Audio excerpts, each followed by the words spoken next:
Hello बच्चों, कैसे हैं आप सब लोग। स्वागत है आपका इस वीडियो में। बच्चों, इस वीडियो के अंदर हम 20 क्वेश्चंस करने वाले हैं, 20 केस स्टडीज़ करने वाले हैं प्रिंसिपल ऑफ मैनेजमेंट चैप्टर की। बच्चों, ये वीडियो थोड़ी सी लंबी हो सकती है क्योंकि इसके अंदर हम 20 केस स्टडीज़ को डिस्कस करने वाले हैं। तो जल्दी से बिना टाइम वेस्ट करे जल्दी से हम क्वेश्चन 1 को देखते हैं। तो बच्चों, केस स्टडी को सॉल्व करने से पहले हमको क्वेश्चन पढ़ना होता है। Identify and explain the general principle of management highlighted in the above case. बच्चों, जनरल प्रिंसिपल ऑफ मैनेजमेंट यानी फ्योल के 14 प्रिंसिपल ऑफ मैनेजमेंट से बात हो रही है। Dhiren Patel is a chief executive officer for a milk producing processing company. Is very effective manager. He is quite organized in his work and exhibits exemplary behavior. Dhiren Patel insists that all managers subordinate in the organization follow a chain of authority. बच्चों, chain of authority यानी कि यहाँ पे scalar chain की बात हो रही है। बच्चों, स्केलर चेन आपको आइडेंटिफाई कर लेना है एंड एक्सप्लेन कर देना है कि स्केलर चेन होता क्या है। Proper chain of authority follow करते हैं एंड इसको फॉलो करने से इफेक्टिवनेस, एफिशिएंसी बढ़ती है। ये सारी चीज़ें आप लिख सकते हैं। गैंग प्लैंक के बारे में भी आप लिख सकते हैं। तो बच्चों, जल्दी से हम क्वेश्चन नंबर 2 पे चलते हैं। लिख रखा है, identify and explain the techniques used by Leena and Kushagra to improve the performance of the employee. बच्चे, यहाँ पे टेक्निक्स को हमको एक्सप्लेन करना है। टेक्निक्स किसकी है? हमारे टेलर की जो टेक्निक्स है उनको हमको यहाँ पे आइडेंटिफाई करना एंड एक्सप्लेन भी करना। जल्दी से केस पढ़ लेते हैं। Leena has been appointed as the operation manager in a small trading company dealing in garments with growing online sales. The company has recently rented space in a house to store garments and mail out orders. In order to take over responsibilities of order fulfillment, Leena promotes and associates Kushagra to post of inventory in order to fulfillment of supervisor them. बच्चों, यहाँ पे best process की बात यहाँ पे हो रही है। He concludes that accumulating and then processing them in batches is the best way. Best way यानी कि बच्चों method study in order to minimize cost in maximizing customer satisfaction through several readings. Leena find बच्चों थोड़ा सा यहाँ पे typing error है। The standard time taken, standard time बच्चों टाइम स्टडी यानी कि यहाँ पे method study and time study की बात करी गई है। आप इन दोनों को आराम से एक्सप्लेन कर सकते हैं। अगर बच्चों आपने मेरी रिवीजन सीरीज़ नहीं देखी है तो उस रिवीजन सीरीज़ को ज़रूर देख के आओ, उसी के बाद आप केस स्टडीज़ को सॉल्व करो, क्योंकि जैसे ही आप रिवीजन को देख लोगे आप आराम से इनको एक्सप्लेन कर पाओगे। अभी मैं आपको बता रहा हूँ कि केस स्टडीज़ को पढ़ना कैसे है एंड आइडेंटिफाई कहाँ करना है। आइडेंटिफिकेशन में ही प्रॉब्लम आ जाती है बच्चों को, एक्सप्लेन तो बच्चे आराम से कर ही देते हैं। जल्दी से हम देख लेते हैं क्वेश्चन नंबर 3 को। सबसे पहले इसके बच्चों हम क्वेश्चंस पढ़ेंगे। क्वेश्चन में क्या लिख रखा है? Identify and explain 3 principles of management. General principle of management हमको यहाँ पे आइडेंटिफाई करने एंड एक्सप्लेन करने हैं। जल्दी से पढ़ते हैं केस को। A famous cricket coach Alam Raja was hired by sports college Indore to coach the college cricket team for a national level competition. In the first meeting itself, the principal of the college announces that players would enter into agreement with the college. The agreement would take the reporting time for players on the field and other rules and regulation. बच्चों, rules and regulation यानी कि यहाँ पे discipline की बात हो रही है। Failure to obey the agreement and rules would lead to judicious application of penalties. It was also announced by the college principal that players would receive orders from the coach. सिर्फ coach से order receive करेंगे यानी कि unity of command यहाँ पे हो गया है। They would all responsible only to the coach. ठीक है बच्चों, unity of command to prevent confusion regarding task to be done. The coach was very determined to train the players to win as the entire responsibility was on his shoulder. He promoted the spirit of mutual trust and belongingness. बच्चों, mutual trust and belongingness यानी कि Spirit the cops, जो कि हमारा 14th principal है, वो यहाँ पे डिस्कस हो रखा है। And the team members without which he felt it would be difficult to win. ठीक है बच्चों, यहाँ पे टीम स्पिरिट होती है, हम आई को रिप्लेस करते हैं वी से। तो 3 प्रिंसिपल ऑफ मैनेजमेंट कौन से हैं? सबसे पहले तो यहाँ पे डिसिप्लिन आ जाता है, उसके बाद esprit de corps and unity of command. ये आप तीनों ने आपने आइडेंटिफाई कर लिए हैं। इनको एक्सप्लेन आप खुद के हैंड से कर सकते हैं। अगर आपको ये समझ में नहीं आता, अगर आपको ये समझ में नहीं आ रहा है कि discipline, esprit de corps, unity of command क्या होता है, तो आप रिवीजन वीडियो जाके जरूर देख सकते हैं। क्वेश्चन नंबर 4 देखते हैं बच्चों। सबसे पहले केस स्टडी को पढ़ने से भी पहले उसके अंदर जो क्वेश्चन पूछा गया है ना, उसको हमको देखना है। देखो, identify the 2 feature of principle of management. हमको 2 फीचर आइडेंटिफाई करने हैं प्रिंसिपल ऑफ मैनेजमेंट के। जल्दी देख लेते हैं। After finishing her BBA degree, Manisha gets a job assistant manager in retail company with the reference of the cousin Tina, who is working as a senior manager in the same company. Tina always guides Manisha through her experience. Tina told Manisha that principal of management rather do not provide readymade straight jacket solution. बच्चों ये general guidelines है, कोई straight jacket solution नहीं है, यानी कि क्या आ जाएगा, general guidelines to all managerial problems nor they are not the rigid. बच्चों ये रिजिड नहीं है, यानी कि ये फ्लेक्सिबल है। तो दोनों यहाँ पे आइडेंटिफाई हो चुके हैं, आप इनको आराम से एक्सप्लेन कर सकते हैं। जल्दी से हम चलते हैं क्वेश्चन नंबर 5 के ऊपर। क्वेश्चन नंबर 5 में देखो पूछा गया है which principle of management was violated by mister Rathore. कौन सा प्रिंसिपल ऑफ मैनेजमेंट राठौड़ ने वायलेट किया है, what are the positive impacts. अगर वायलेट नहीं किया होता तो उसके पॉजिटिव इम्पैक्ट्स क्या होते, वो हम यहाँ पे डिस्कस करते हैं। A production manager at a top level is in a reputed corporate, mister Rathore holds the responsibility for ordering raw material for the firm. While नहीं आएगा। With deciding on the supplier for the financial year 2017-18 he gave the orders to his cousin at a higher price. देखो यहाँ पे जो mister Rathore है उसने जो orders दिए हैं वो अपने कजन को दे दिया एट अ हायर प्राइस, यानी उसका खुद का जो इंटरेस्ट था उसने ऊपर रखा और ऑर्गेनाइजेशनल के इंटरेस्ट को उसने नीचे कर दिया। तो बच्चों कौन सा प्रिंसिपल ऑफ मैनेजमेंट है, ये है subordination of individual interest to general interest. यहाँ पे इस प्रिंसिपल को वायलेट किया गया है एंड इसके पॉजिटिव इम्पैक्ट क्या होते, अगर इस प्रिंसिपल को लगाया जाता तो इसके पॉजिटिव इम्पैक्ट्स ये होते कि इससे ऑर्गेनाइजेशन के गोल को, इससे ऑर्गेनाइजेशन का गोल अचीव होता, ठीक है ना, प्रायोरिटी डिसाइड्स होती, ठीक है ना, एक proper rules and regulations follow किए जाते हैं। ठीक है बच्चों, अगर आपको इस पूरे चैप्टर के नोट्स चाहिए तो आप मुझे कमेंट कर सकते हैं या फिर मेरे व्हाट्सएप नंबर पे आप मुझे मैसेज कर सकते हैं, मैं कंप्लीट नोट्स आपको प्रोवाइड कर दूंगा इस चैप्टर से रिलेटेड। क्वेश्चन नंबर 6 पे चलते हैं, जल्दी से देखते हैं क्वेश्चन कहना क्या चाहता है। Identify and explain any two techniques of scientific management and any two of principle of general management, यानी कि साइंटिफिक मैनेजमेंट के 2 techniques and principle 2 principles of general management के 2 टेक्निक्स। ठीक है बच्चों, यहाँ पे टेक्निक्स बतानी है, प्रिंसिपल्स नहीं बताने हैं, यहाँ पे टेक्निक्स बतानी है। जल्दी से देख लें। अभिषेक studied management principles and techniques of Henry Fayol and F.W. Taylor when he was in class 12th. Now he is trying to apply his knowledge while doing his business by using different techniques and scientifically analyzing work. He found one best way, मतलब बच्चों method study by removing unproductive movements, यानी कि motion study, method study and motion study। बच्चों यहाँ पे ये first जो हमारा पार्ट था वो क्लियर हो चुका है, हमने आइडेंटिफाई कर लिया है। He reduced the time to complete the job. Not only this, to increase productivity and regain stamina, he started giving more rest intervals। rest intervals यानी कि आप यहाँ पे fatigue study भी लिख सकते हो। ठीक है, he followed no discrimination policy, यानी कि principle of equity।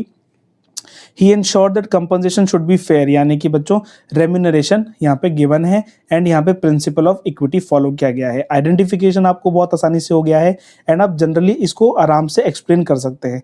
2 से 3 लाइंस के अंदर अगर आप इसको एक्सप्लेन कर दोगे तो आपके लिए इनफ है, क्योंकि आइडेंटिफिकेशन के ज़्यादा नंबर होते हैं। अगर आइडेंटिफिकेशन ही गलत होगा तो एक्सप्लेनेशन गलत होगा, अगर आइडेंटिफिकेशन सही है तो मोस्ट प्रोबेबल ये केस हो जाता है कि आप उसका एक्सप्लेनेशन भी सही दे पाओगे। क्वेश्चन नंबर 7 पे चलते हैं बच्चों। ये क्वेश्चंस आपके लिए बहुत ज़्यादा इंपॉर्टेंट होने वाले हैं, मैं जल्दी इसलिए बोल रहा हूँ क्योंकि 20 क्वेश्चंस हमको कवर करने हैं एंड हमारे पास टाइम थोड़ा कम है, इसलिए हमको थोड़ा जल्दी जल्दी उसको करना पड़ेगा, आपको भी मेरी स्पीड के साथ कोप अप करना पड़ेगा।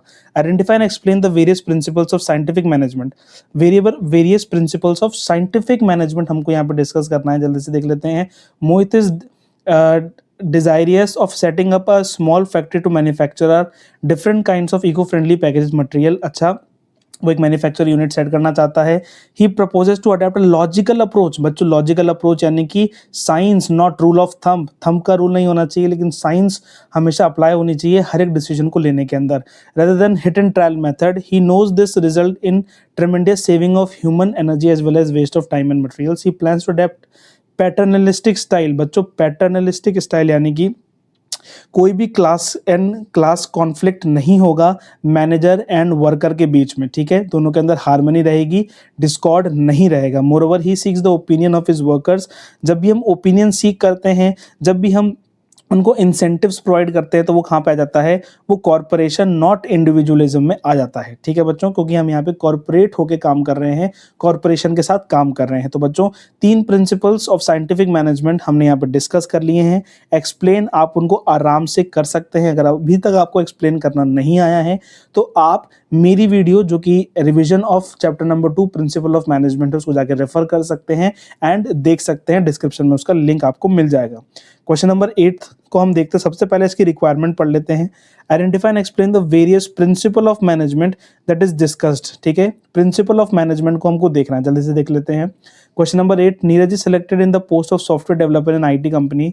On the first day of his joining, Mehul his project manager tells Neeraj that during the course of his work he will come across many opportunities which may tempt him to misuse his power for individuals और family benefits. तो बच्चों यहाँ पे principle यूज हुआ है subordination of individual interest to general interest. ठीक है बच्चों, यहाँ पे आइडेंटिफिकेशन आपका पहला पॉइंट हो चुका है। In such situations he should rather exhibit exemplary behavior as it will raise his stature in the eyes of the company. Also, for interacting with anyone in the company and official matters, he should adopt the formal chain of authority and communication. यानी कि यहाँ पे scalar chain की बात हो गई है। ठीक है बच्चों, 2 प्रिंसिपल ऑफ मैनेजमेंट यहाँ पर डिस्कस करे गए हैं। तो यहाँ पे वेरियस प्रिंसिपल है, यानी कि सिर्फ 2 डिस्कस करे गए हैं, आपको आइडेंटिफाई कर देना है। आपको कोट लाइन कोट करके उनको आइडेंटिफाई कर देना है एंड फिर उनको फाइनली बाद में एक्सप्लेन कर देना है, जिससे आपके फुल नंबर यहाँ पे आपके अचीव हो जाएंगे। क्वेश्चन नंबर 9 देखते हैं बच्चों। Identify the principle of management violated by mister Ram. यानी कौन सा प्रिंसिपल ऑफ मैनेजमेंट राम ने वायलेट कर दिया है, यानी कि ब्रेक कर दिया है। Question number 9, mister Ram started a small business with limited investment. He hired labour at very less wage. बच्चों लेस वेज में उसने लोगों को हायर किया है, यानी कि रेम्यूनरेशन उनको प्रोवाइड नहीं किया है, यानी कि रेम्यूनरेशन ऑफ पर्सनल्स, वो प्रिंसिपल ऑफ मैनेजमेंट इन्होंने अवॉइड किया है। With the broad vision of Ram and hard work of his employees, the business started earning very good revenue, but with increase in earning capacity of the company also Ram did not increase the wages. तो बच्चों ये remuneration वाला ही principal है, उन्होंने उसको overlook कर दिया है। तो सिर्फ आपको आइडेंटिफाई करना था, तो हमने यहाँ पे आइडेंटिफाई कर लिया है। क्वेश्चन नंबर 10 में चलते हैं। Identify the principle of management applied by the management. हमको प्रिंसिपल ऑफ मैनेजमेंट बताना है कि जिसको मैनेजमेंट ने अप्लाई किया है एंड एक उसका पॉसिबल लिमिटेशन भी हमको बताना है। A mid size automobile component manufacturer observe that workers in its assembly line were frequently idle. देखो बच्चों, फ्रीक्वेंटली आइडल बैठे रह रहे हैं due to repetitive breakdowns in quality checks. On analysis the manager found that the same worker was performing multiple task. यानी कि वो same worker ही अलग अलग टास्क को परफॉर्म कर रहा था, यानी कि यहाँ पे डिवीजन ऑफ वर्क नहीं है। डिवीजन ऑफ वर्क नहीं है। अब बच्चों यहाँ पे 1 पॉसिबल लिमिटेशन आपको इस पैराग्राफ में दे रखा है।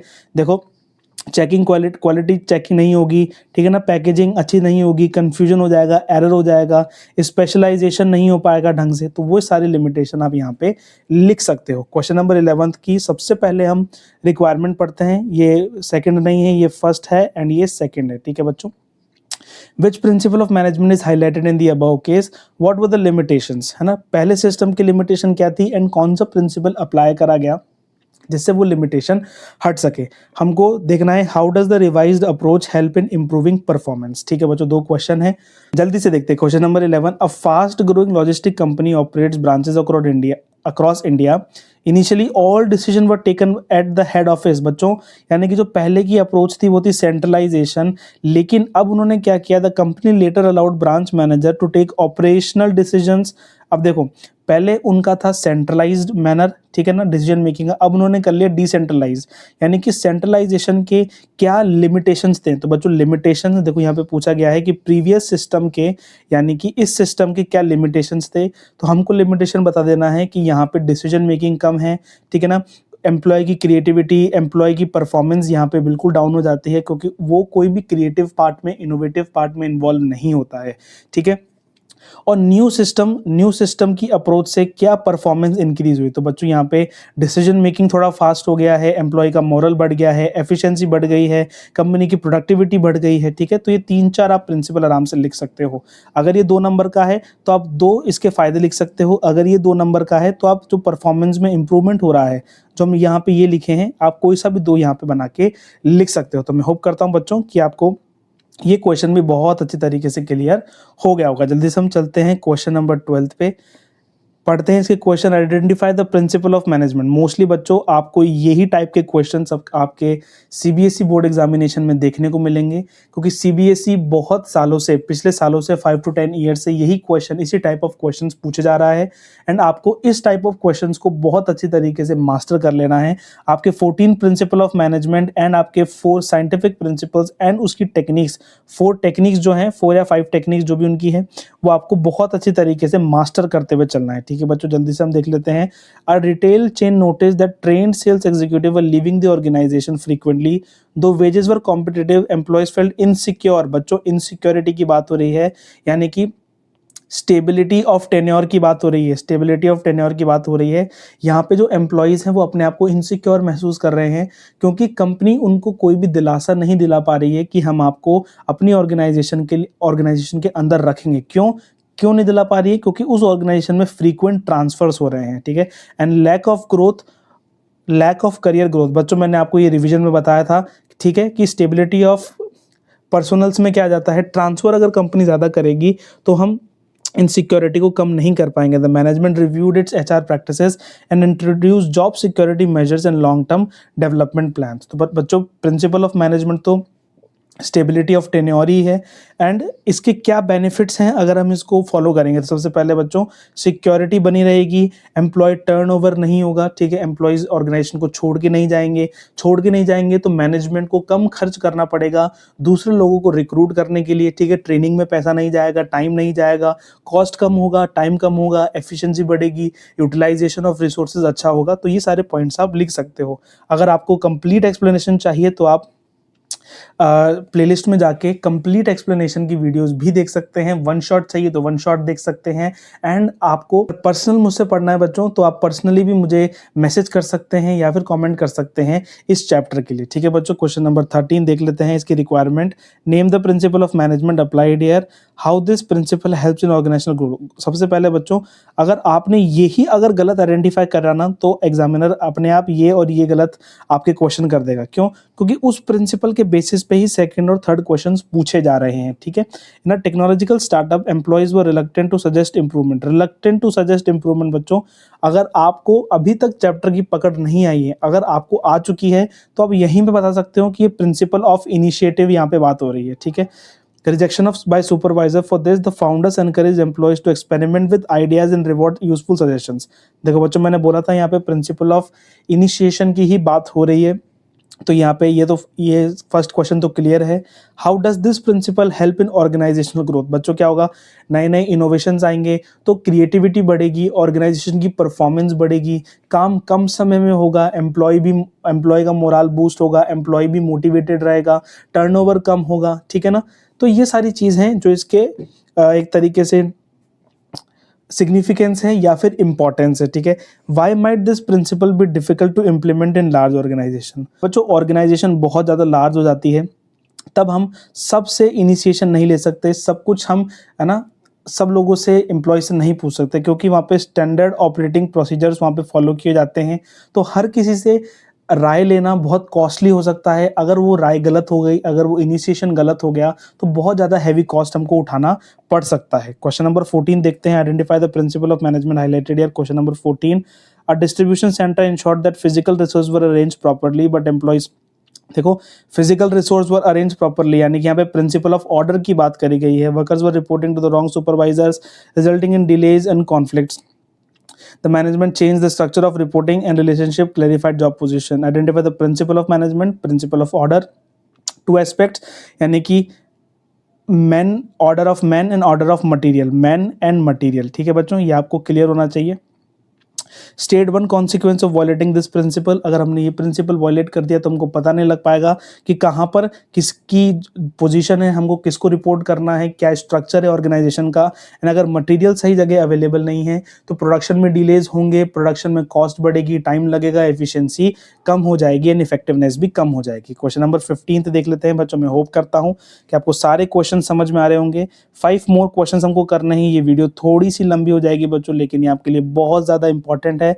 अगर आपको ये पूरी केस स्टडीज चाहिए तो आप मुझे कमेंट कर सकते हैं, मैं आपको सारी केस स्टडी भेज दूंगा जिससे आप अपनी पेज पे सारे केसेस को सॉल्व कर सके। क्वेश्चन नंबर 15 देख लेते हैं, identify the techniques of scientific management used here. देखो बच्चों, a textile manufacturing unit aimed to reduce production cost. Management introduced uniform procedure, standard tools and fixed specification for the raw material. Standard procedure बच्चों यानी कि standardisation and simplification की यहाँ पे बात करी गई है, क्योंकि देखो यूनिफॉर्म प्रोसीजर, हम जो भी प्रोडक्शन कर रहे हैं उसको यूनिफॉर्म तरीके से कर रहे हैं, बार बार जो टेक्निक्स हैं उसको चेंज नहीं कर रहे हैं। ठीक है, यहाँ पे मेथड स्टडी नहीं आएगा क्योंकि यहाँ पे मेथड आइडेंटिफाई नहीं किया जा रहा, लेकिन मेथड को अप्लाई किया जा रहा है, स्टैंडर्ड मेथड को अप्लाई किया जा रहा है, यूनिफॉर्म मेथड को अप्लाई किया जा रहा है। How does this technique contribute to efficiency? बच्चों, अगर हम एक ही प्रिंसिपल को, एक ही यूनिफॉर्म प्रोसीजर को बार बार लगाते जाएंगे, हमारी एफिशिएंसी बढ़ेगी। ठीक है ना, हमको ज़्यादा उसमें इनिशिएशन की ज़रूरत नहीं होगी, ज़्यादा कुछ और चीज़ों की ज़रूरत नहीं होगी, काम स्मूथली ऑपरेट होगा, एम्प्लॉयज़ को भी पता होगा कि काम कैसे करना है, कस्टमर्स भी हमारे से जुड़े हुए रहेंगे एंड कोई कॉन्फ्लिक्ट कस्टमर का कंपनी के साथ एंड कंपनी का कस्टमर के साथ, कंपनी का अपने एम्प्लॉय के साथ नहीं होने वाला है। ठीक है, give one limitation of this technique. अब बच्चों इसकी लिमिटेशन भी है, अगर हम एक चीज़ को परफॉर्म करते जाएंगे एंड एक बच्चा एंड एक एम्प्लॉय उसी चीज़ को फॉलो करता जाएगा तो क्या होगा, उसका जो स्कोप होगा ना, वो कर तो ये भी सकता है, कर तो ये भी सकता है, ये भी कर सकता है, लेकिन उसको ये सारे करने की अपॉर्चुनिटी नहीं मिलेगी। वो सिर्फ अपने ही पे फोकस हो जाएगा, उसी चीज़ पे फोकस हो जाएगा एंड कोई भी आगे उसका डेवलपमेंट नहीं है, उसकी ग्रोथ नहीं है। ठीक है बच्चों, अगर हम कभी कभार जो बड़ी ऑर्गेनाइजेशन होती है उसमें हम SOP लगा देते हैं, स्टैंडर्ड ऑपरेटिंग प्रोसीजर। ठीक है, तो क्या होता है कि इनिशिएशन उसमें कम हो जाता है, उसमें क्रिएटिविटी, इनोवेशन कम हो जाता है, कभी कभार एम्प्लॉय का मोराल कम हो जाता है, मोटिवेशन कम हो जाता है। तो ये सारी चीज़ें आप आराम से लिख सकते हैं, किसी में भी आपके कोई भी नंबर नहीं कटने वाले हैं। क्वेश्चन नंबर 16 देखते हैं, यहाँ पे देखते हैं, name the scientific management concept applied, यानी कौन सा साइंटिफिक मैनेजमेंट का कॉन्सेप्ट यहाँ पे अप्लाई किया गया है। In an engineering firm, supervisors were responsible for planning, instructing, quality checking, and maintenance. Due to overload of the task, supervision suffered heavily. The management redesigned supervision by appointing separate specialists for each function. बच्चों, separate specialist for each. तो बच्चों हमको पता है कि यहाँ पे planning के लिए एंड ऑपरेशन के लिए हम यहाँ पे क्या करते हैं, फंक्शनल फोरमैनशिप को हम यहाँ पे लगाते हैं। ठीक है, तो कॉन्सेप्ट है फंक्शनल फोरमैनशिप। बच्चों, इससे बेटर कंट्रोल कैसे होता है, इससे क्या होगा कि प्लानिंग के लिए एंड ऑपरेशन के लिए अलग अलग हेड्स होंगे, टोटल 8 बॉसेस। क्या होता है बच्चों कि जो भी परफॉर्मेंस है वो अच्छी तरीके से इवैल्यूएट हो जाती हैं, क्योंकि हमने इसमें अलग अलग टाइप के बॉसेस के बारे में पढ़ा है। क्या करते हैं, वर्कर को ओवरसी करते हैं एंड देखते हैं हर एक फील्ड के अंदर, है ना, कि टाइम एंड कॉस्ट के अंदर काम पूरा हुआ है नहीं हुआ। ठीक है, एफिशिएंसी से काम हुआ है या नहीं हुआ, क्वालिटी मेंटेन रही है या नहीं रही है। तो बच्चों, ठीक है बच्चों, तो मैं होप करता हूँ कि आपको सेकंड पॉइंट क्लियर होगा। एंड थर्ड क्वेश्चन है, state which principle is contradicting this technique, यानी कि जो यूनिटी ऑफ कमांड है वो इस टेक्निक को कॉन्ट्राडिक्ट कर रहा है। बच्चों, क्वेश्चन नंबर 17 पे, question number first, identify the principle of scientific management highlighted here. An electronic manufacturing faced and electronics manufacturer face frequent disputes between management and workers over workload distribution. Relations improved only after both the sides jointly discussed production targets. देखो, both the sides jointly discussed, बच्चों यहाँ पे कोई भी action नहीं है, यहाँ पे डिस्कस है, यानी कि यहाँ पे होगा हार्मनी नॉट डिस्कॉर्ड। ठीक है बच्चों, सेकेंड है, explain how this principle changes in organisation culture. बच्चों, इस प्रिंसिपल से मेंटल रिवॉल्यूशन आता है, तो इस प्रिंसिपल से मेंटल रिवॉल्यूशन आ रहा है, जिससे जो मैनेजमेंट है वो वर्कर के बारे में गलत नहीं सोचता है, जो वर्कर है वो भी मैनेजमेंट के बारे में गलत नहीं सोचता है। कॉरपोरेशन के साथ वो लोग काम करते हैं एंड साथ में मिलकर वो काम कर पाते हैं। Why is this principle essential for long term success? बच्चों, कभी भी ऑर्गेनाइजेशन, जो भी ऑर्गेनाइजेशन की सक्सेस है ना, वो उनके एसेट्स पर, यानी कि जो उनके लिविंग एसेट्स है, यानी कि जो एम्प्लॉयज़ है उन पर डिपेंड होती है। अगर एम्प्लॉयज़ मैनेजमेंट के साथ ही नहीं है तो कैसे कंपनी ग्रो हो पाएगी, कैसे कंपनी सेल्स को इंक्रीज कर पाएगी। ठीक है, सही बिहेवियर, सही क्लाइमेट होना बहुत ज़रूरी है, जिससे कंपनी ग्रो हो पाए। क्वेश्चन नंबर 18 देखते हैं बच्चों, identify the management experts whose philosophies are been followed by mister Vardhan and mister Khan respectively. यहाँ पे बोला गया है कि फ्योल की फिलॉसफी या फिर टेलर की फिलॉसफी, कौन सी फिलॉसफी यहाँ पे अडॉप्ट की जाएगी, जल्दी से देख लेते हैं। Infrastructures limited is a massive construction company. The CEO mister Vardhan focus on improving the efficiency of the entire organization by streamlining the chain of command and ensuring that company's overall administration is good। अब बच्चों यहाँ पे top level यानी कि administration की बात हो रही है, तो हम यहाँ पे कहीं ना कहीं हेनरी फ्योल के प्रिंसिपल्स को अप्लाई करेंगे। On the other hand the site manager mister Khan works on the ground level, shop floor level. He is obsessed with finding the one best way to lay brick and stop watches to monitor the movements of individual labour. यानी कि जो mister Khan है वो तो टेओल के principles, scientific principles पर insist कर रहा है, एंड जो मिस्टर वर्दान है वो फ्योल के प्रिंसिपल ऑफ मैनेजमेंट्स पे इंसिस्ट कर रहा है। State 2 points of difference between two. बच्चों दोनों के बीच में आप डिफरेंस आराम से लिख सकते हो कि ये टॉप लेवल के बारे में बात करते हैं, ये ऑपरेशनल लेवल के बारे में बात करते हैं। इनके द्वारा जो प्रिंसिपल दिए गए उनको जनरल प्रिंसिपल ऑफ मैनेजमेंट बोलते हैं, एंड इनके साइंटिफिक प्रिंसिपल ऑफ मैनेजमेंट बोल सकते हैं। आप इनकी बुक का नाम आप लिख सकते हो। ये फ्रेंच माइनिंग इंजीनियर थे, ये अमेरिकन मैकेनिकल इंजीनियर थे। तो दोनों चीज़ आप आराम से कोई भी 2 पॉइंट इसमें लिख सकते हो। अगर आपको कंप्लीट नोट्स चाहिए तो आप मुझे मैसेज ज़रूर कर सकते हो। विच नेचर और feature of principle of management is highlighted here. Question number 19, Astra electronics follow the policies of strict centralisation where every decision is taken by managing director. This worked perfectly when the company was small. However, after the 2026 market expansion, the company opened 10 new branches. The rigid centralization now leads to delays. The management realized that the degree of centralization must change depending on the current size and nature of the business। यानी कि हम कुछ चीज़ change कर रहे हैं due to some happening in the environment. तो बच्चों यहाँ पे जो प्रिंसिपल है वो है कॉन्टिजेंट, यानी कि जो मैनेजमेंट प्रिंसिपल है वो कॉन्टिजेंट है, यानी कि डिपेंडेंट अपॉन द नेचर है। Explain it briefly. आप कॉन्टिजेंट को ब्रीफली एक्सप्लेन कर सकते हैं। क्वेश्चन नंबर 20 बच्चों ये लास्ट होने वाला है। मैं होप करता हूँ कि आपको सब कुछ अभी तक जो भी हमने पढ़ा वो समझ में आ रहा होगा। Identify the principle of management followed by CEO. Evergreen Cosmetics has 2 distinct divisions, one for organic skincare and another for synthetic hair care. Each division has its own specific targets, unique market challenges, and dedicated resources to ensure success. The CEO makes it mandatory for each division that it must have its own separate heads।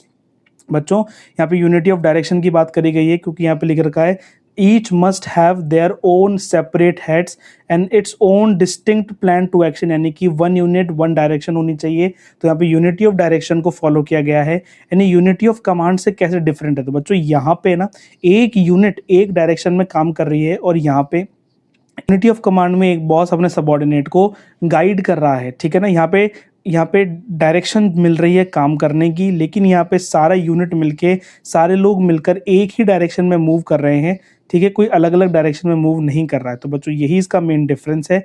मैं hope करता हूँ बच्चों कि video भले ही थोड़ी लंबी हो गई है, लेकिन आपको बहुत अच्छी तरीके से अंडरस्टैंडिंग डेवलप हुई होगी, एंड आप इस पूरे 20 केस स्टडीज़ को करने के बाद अब आप कोई सा भी केस कर लो, कोई सा भी एमसीक्यू कर लो, आपको कहीं ना कहीं यही पैटर्न, कहीं ना कहीं यही चीज़ आपको मिलेगी। तो बच्चों मैं होप करता हूँ कि आपने बहुत अच्छी तरीके से इस पूरी वीडियो को देखा है, अपनी अंडरस्टैंडिंग को डेवलप किया है। मिलते हैं हम नेक्स्ट वीडियो के अंदर। Till then goodbye, take care, thank you बच्चों।